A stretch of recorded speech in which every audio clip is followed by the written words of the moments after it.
विद्यार्थियों, नौवीं कक्षा के हिंदी क्लास में तुम लोगों का स्वागत है। आज हम आलोचना करने जा रहे हैं तुम लोगों के पाठ्य पुस्तक आलोक भाग 1 के अंतर्गत परीक्षा नामक कहानी के बारे में। इसके कहानीकार है प्रेमचंद जी। हिंदी साहित्य में उपन्यास सम्राट के नाम से वो जाने जाते हैं और हिंदी साहित्य में उनका बहुत ही महत्वपूर्ण स्थान रहा है। तो पाठ में जाने से पहले या कहानी में जाने से पहले हमें लेखक के बारे में या कहानीकार के बारे में जान लेना बहुत ही ज़रूरी है। इसलिए आओ हम पहले कहानीकार के बारे में कुछ बातें जान लें। तो हिंदी के महान कथाकार प्रेमचंद जी का जन्म हुआ था 21 जुलाई 1880 को बनारस में के लम्ही गांव में। तो उनका मूल नाम था धनपत राय। प्रेमचंद का बचपन अभावों में बीता और शिक्षा बीए तक हुई। उन्होंने शिक्षा विभाग में नौकरी की, परंतु असहयोग आंदोलन में सक्रिय भाग लेने के लिए सरकारी नौकरी से त्यागपत्र दे दिया और लेखन कार्य के प्रति पूरी तरह समर्पित हो गए। 8 अक्टूबर 1936 को इस महान साहित्यकार का देहांत हो गया। तो हिंदी साहित्यৰ उपन्यास सम्राट हिसापे परिचित तेखेत प्रेमचंद जी और 1880 চনত बनारसৰ লম্হি গাঁৱত जन्म হৈছিল। তেখেতৰ মূল নাম বা প্ৰকৃত নাম কি আছিল? ধনপত ৰায়। প্ৰেমচন্দৰ যি লৰালি কাল বৰ অভাৱত পাৰ হৈছিল। বিএ লৈকে পঢ়া শুনা কৰিব পাৰিছিল, যদিও চৰকাৰী চাকৰি কৰিছিল। শিক্ষা বিভাগত অসহযোগ আন্দোলনত ভাগ লোৱাৰ বাবে তেওঁ সেই চাকৰি পদত্যাগ কৰিছিল আৰু তাৰ পাছত তেওঁ সম্পূৰ্ণৰূপে লেখন কাৰ্যৰ প্ৰতি মনোনিৱেশ কৰিলে और 1836 চনৰ 8 अक्टूबरত তেখেতৰ মৃত্যু হ'ল। प्रेमचंद की कहानियां मानसरोवर के 8 भागों में संकलित है। सेवा सदन, प्रेमाश्रम, रंगभूमि, कायाकल्प, निर्मला, गबन, कर्मभूमि, गोदान उनके प्रमुख उपन्यास है। इन्होंने हंस, जागरण, माधुरी आदि पत्रिकाओं का भी संपादन किया। कथा साहित्य के अतिरिक्त प्रेमचंद ने निबंध एवं अन्य प्रकार का गद्य लेखन भी प्रचुर मात्रा में किया।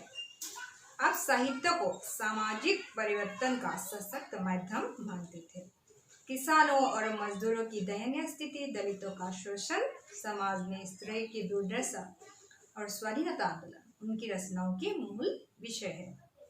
प्रेमचंद का साहित्य मूलतः समाज सुधार और राष्ट्र भावना से प्रेरित है और प्रेमचंद की भाषा सरल, सहज, मुहावरेदार और पात्रानुकूल।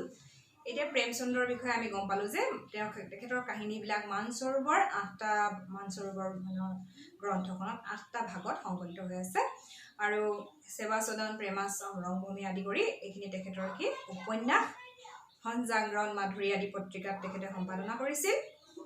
আৰু তেখেতৰ যিবিলাক ৰচনাৱলীৰ মাজতে মানে সামাজিক পৰিৱৰ্তন তেখেতে কৰিব বিচাৰিছিল আৰু কিষাণ বা খেতিয়ক মানে যিখিনি সাধাৰণ মানুহ, সেই মানুহখিনিৰ যি দয়নীয় স্থিতি বা দুৰ্দশা, দলিতসকলৰ শোষণ, সমাজত মহিলাৰ যি দুৰ্দশা, স্বাধীনতা আন্দোলন, এইবিলাক তেখেতৰ ৰচনাৰ বিষয়বস্তু আছিল। আৰু তেখেতৰ সাহিত্য মূলতঃ কিহৰ দ্বাৰা প্ৰেৰণা পাইছিল? সমাজ সুধাৰ, মানে সমাজখন তেখেতে সংস্কাৰ কৰিব বিচাৰিছিল আৰু ৰাষ্ট্ৰীয় ভাৱনাৰে প্ৰেৰিত আছিল। আৰু প্ৰেমচন্দৰ যি ভাষা সহজ সৰল, মুহাৱৰেদাৰ, তোমালোকে মুহাৱৰেৰ বিষয়ে পাইছা व्याकरणत और पात्रानुकूल। परीक्षा कहानी प्रेमचंद की श्रेष्ठ कहानियों में से एक है। इस कहानी के माध्यम से प्रेमचंद ने अफसर या अधिकारी के चयन में विद्वता के अतिरिक्त दया, परोपकार की भावना, कर्तव्य परायणता जैसे सद्गुणों पर अधिक बल दिया है। तो सच्चे अर्थों में मनुष्य केवल विद्या और ऊंची उपाधियों से महान नहीं बनता, बल्कि उसके हृदय में प्रेम भावना की होना भी बहुत जरूरी है। प्रेमचंद की ये बहुत चर्चित कहानी इसी विचारधारा से संपुष्ट है। कहानी में दिखाया गया है कि सुजान सिंह ने रियासत के लिए नया दीवान किस तरह खोजा। तो কি কৰিছে এই কাহিনীটোত এজন উম্মিদবাৰ মানে প্ৰাৰ্থী বিচৰা হৈছে যি দেৱগড়ৰ দিৱান হিচাপে প্ৰতিষ্ঠিত হ'ব বা অধিষ্ঠিত হ'ব।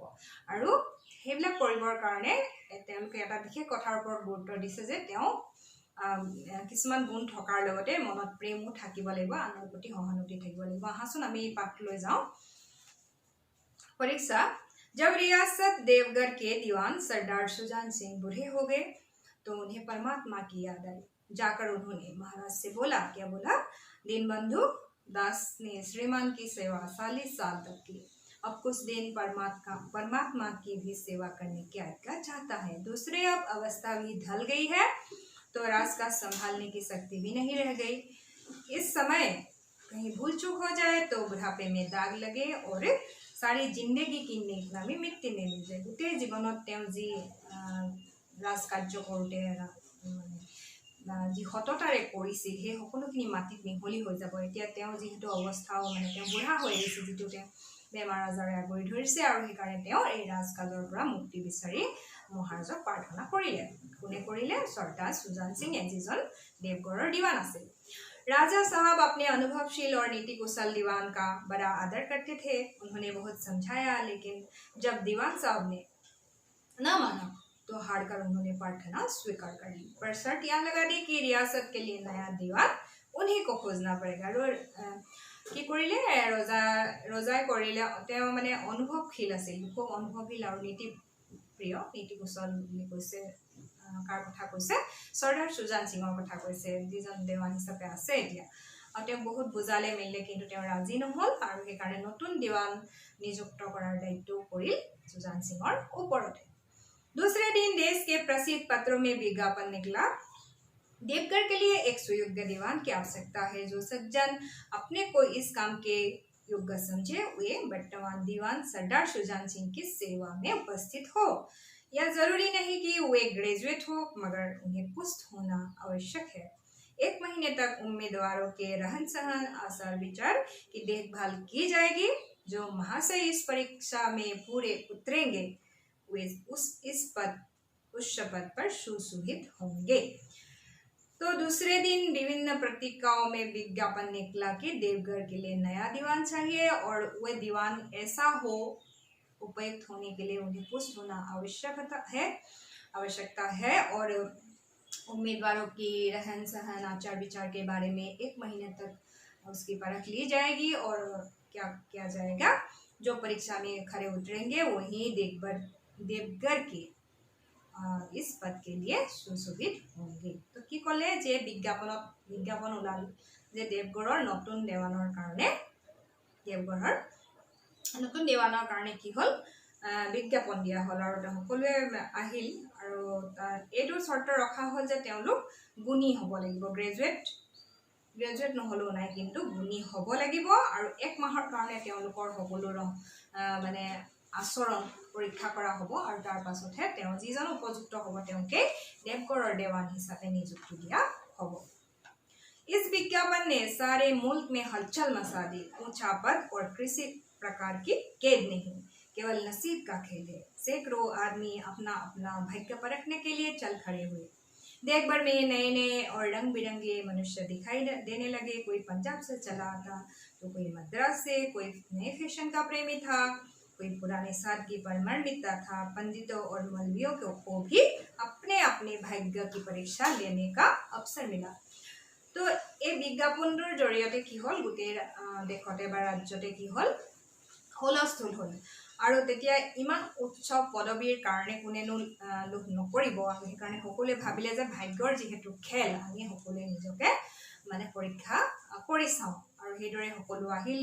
দেৱগড়ত বিভিন্ন ধৰণৰ মানুহ দেখা গ'ল, আৰু নতুন ফেশ্বনৰ, পুৰণা ফেশ্বনৰ, কোনোবা যদি মাদ্ৰাজৰ পৰা আহিছে, কোনোবা আহিছে পঞ্জাবৰ পৰা, আৰু সেইদৰে পণ্ডিত আৰু মৌলবী সকলেও কি কৰিলে, তেওঁলোকে নিজৰ ভাগ্য পৰীক্ষা কৰিবলৈ আগবাঢ়ি আহিল। सरदार सुजान सिंह ने इन महानुभावों के आदर सत्कार का बड़ा अच्छा प्रबंध कर दिया था। प्रत्येक मनुष्य अपने जीवन को अपनी बुद्धि के अनुसार अच्छे रूप में दिखाने की कोशिश करता था। मिस्टर और 9 बजे दिन तक सोया करते थे, लेकिन आजकल बगीचे में टहलते उषा के दर्शन करने लगे। फिर वह क्या हुआ, हुक्का पीने की लत थी उसने क्या किया, केवाड़ बंद करके अंधेरे में ही सिगरेट पीना शुरू किया, और सदाज अपने घोड़ों पर नकरों के नाक में दम करके रखा था। अब वह जनाब और आप के बगैर बात ही नहीं करते नौकरों से, और का नास्तिक थे, लेकिन उसकी आजकल धर्मनिष्ठा इतनी बढ़ गई है कि पुजारी भी को भी पच्युत हो जाने का डर लगा रहता है। और ल को किताबों से घृणा थी, लेकिन आजकल बड़े बड़े धर्मग्रंथ पढ़ने लगे थे। और जिससे बातचीत कीजिए वही सदाचार और नम्रता का देवता मालूम होता था। और लोग समझते थे कि 1 महीने की झंझट है, किसी तरह टाल जाए, और जब वो दीवान पर अधिष्ठित हो जाएंगे तो क्या बात है। तो ইয়াৰ পৰা আমি বুজি পালোঁ যে কি কৈছে যে প্ৰত্যেকজন উম্মিদবাৰ প্ৰাৰ্থী যিহেতু আহিছিল এই দেৱান পদৰ কাৰণে আগবাঢ়ি, তেওঁলোকে সকলোকে নিজকে গুণী ৰূপত সজাবলৈ যত্ন কৰিছিল, ভালখিনিহে তেওঁলোকে দেখুৱাইছিল। কোনোবাই যদি ৰাতিপুৱা দেৰিকৈ উঠিছিল তেওঁ সোনকালে উঠিবলৈ ধৰিলে, কোনোবাই যদি চাকৰক বেয়া ব্যৱহাৰ কৰিছিল ভাল ব্যৱহাৰ কৰিবলৈ ধৰিলে। আৰু কি কৈছে যে কিছুমানে হুক্কা খাবলৈ অভ্যাস আছিল তেখেতৰ, কিন্তু তেওঁ কি কৰিবলৈ ধৰিলে এতিয়া দুৱাৰ বন্ধ কৰি মনে মনে খায়। আৰু কিছুমানে এনেকুৱা কৰে যে খুব ধৰ্মনিষ্ঠ তেওঁ, কিন্তু তেওঁ আচলতে নাস্তিক। আৰু এনেকুৱাও কিছুমান আহিল যিবিলাকে কিতাপৰ প্ৰতি তেওঁলোকৰ একো মানে ৰাপেই নাছিল, কিন্তু এতিয়া কিতাপ ডাঙৰ ডাঙৰ কিতাপ পঢ়ি তেওঁলোকে দেখুৱায়। এনেকুৱা ধৰণে নিজৰ নিজৰ সকলো ভাল গুণবিলাক মানে দেখুৱাবলৈ তেওঁলোকে যত্ন কৰিছিল। लेकिन मनुष्य का वह बूढ़ा जोहरी आर में बैठा हुआ देख रहा था कि इन बगुलों में हंस कहाँ छिपा है। एक दिन नए फैशन वालों को सूझे कि आपस में हॉकी का खेल खेला जाए। यह प्रस्ताव हॉकी के मजे खिलाड़ियों ने पेश किया। यह भी तो आखिर विद्या है, इसे क्यों छिपा कर रखे, संभव है कुछ हाथों की सफाई ही काम कर जाए। तो एक दिन क्या हुआ, वो बूढ़ा जोहरी किसे कहा गया है, इसमें बगुलों में हंस किसे कहा गया है, और नए फैशन वालों ने कैसे हॉकी का खेल खेला, और इसके बाद क्या हुआ, कहानी में आगे क्या होने वाला है, आगे की कहानी हम अगले पाठ्यांश में पढ़ेंगे। और तुम लोगों के बीच हम फिर आएंगे अगली पाठ्यांश लेकर। आज के लिए यही सही, धन्यवाद।